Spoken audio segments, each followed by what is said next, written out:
this crazy idea for a beer. I see the whole country being divided and diverse, but I get an idea for a beer that it doesn't matter if you're a Republican, you're a Democrat, it doesn't matter what sex you are, it doesn't matter what race you are, where you're from, what you believe in. I've got a beer that's going to bring America back together, one beer at a time, and it's called Hulk Hogan's Real American Beer, brother. Hulk Hogan, fresh off stumping at the RNC for pro-insurrectionist, pro-white supremacist President Donald Trump, is launching a beer. Comedian Paul Scheer would analyze it. We all want a good life. We want our family, our friends. We want to have the borders closed. We want. Wait. He just snuck in. We want the border. He wants the borders closed, and he sneaked that one in. I'm glad he caught it, because we did too when taking this in. And at the end of the day, we want God back in our schools and in our churches and in our life. Holy cow. We all want God back in our lives. I don't want to get killed at the gas pump. I just want mandatory prayer at the beginning of every school day. I mean, I really was. I was on board. I was like on board, and I thought it was maybe just a little short-sighted. Now, holy cow, that was woo. Incredibly well done. But what happened last week when they took a shot at my hero and they tried to kill the next president of the United States? Enough was enough. And I said, let Trumpomania run wild, brother.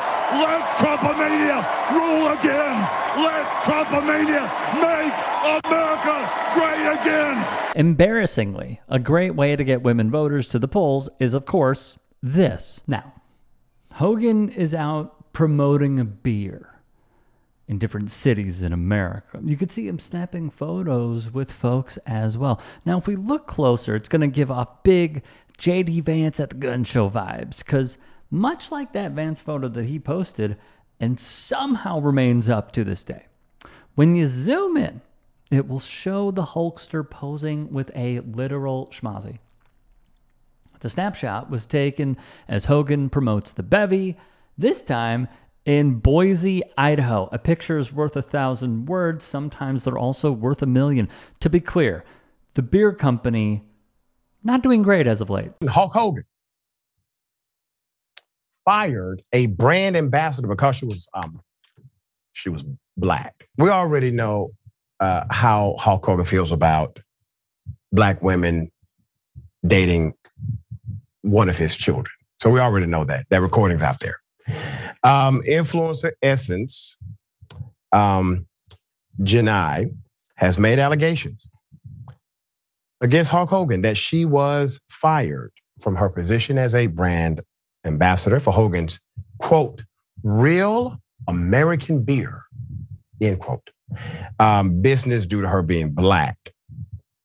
According to this influencer via her TikTok, her contract was supposed to last a week, but after promoting the brand for just one day on July 2nd, Hogan canceled the contract, okay?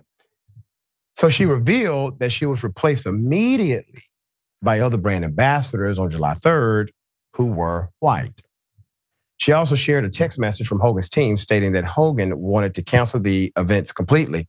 Quote, her agent wrote, Essence, you didn't do anything wrong at all. In fact, I'm sure you did great. But this client wants us to cancel the rest of the event this week. I'm really sorry. So she replied, oh my God, what happened? Are they only taking me off of the events, or are they canceling the events completely?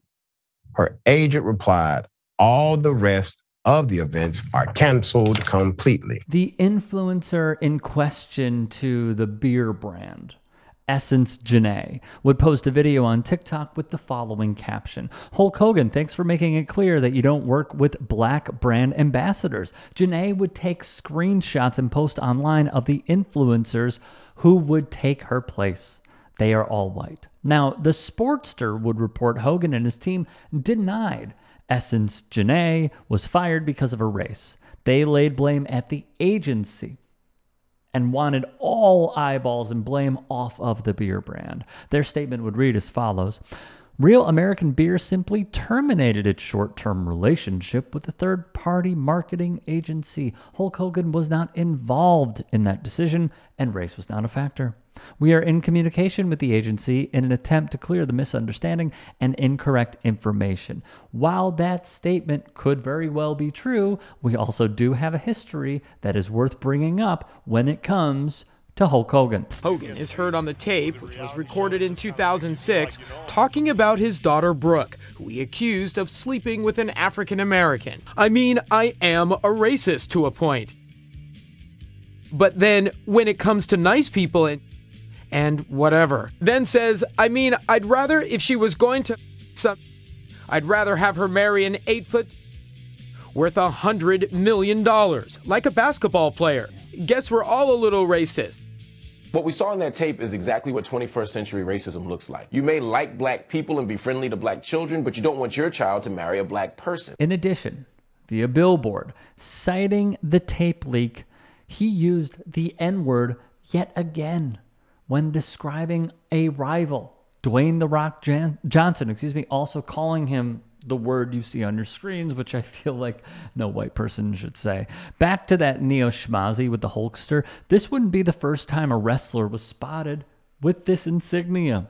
Recall that logo being in a photo sported by none other than wrestling great The Undertaker. Yeah. Is your childhood ruined yet? Might be. His real name is Mark William Calloway. Via the Simon Wiesenthal Center. Those bolts are a symbol often used by neo-schmazis and WSs. The bolts were part of the uniform of the schmazi soldiers. Often, the bolts are used to show support for hateful beliefs and ideologies. Extremists will sometimes use the bolt emojis to evade detection by moderation systems on social platforms. This tactic is commonplace in extremist codes. For example, users will replace 8 and 8 with 2 pool ball emojis, 8 and 8, to reference Heil Big H. The fan of Hulk's also displayed what is called the Iron Cross, as you see on your screens. More from the Simon Wiesenthal Center. The Iron Cross is a historic German military medal dating back to the 19th century. The schmazis continued to use it, but included in the center. Since the Second World War ended, the schmazis and WSs have continued to use both versions as a symbol of hate. Obviously,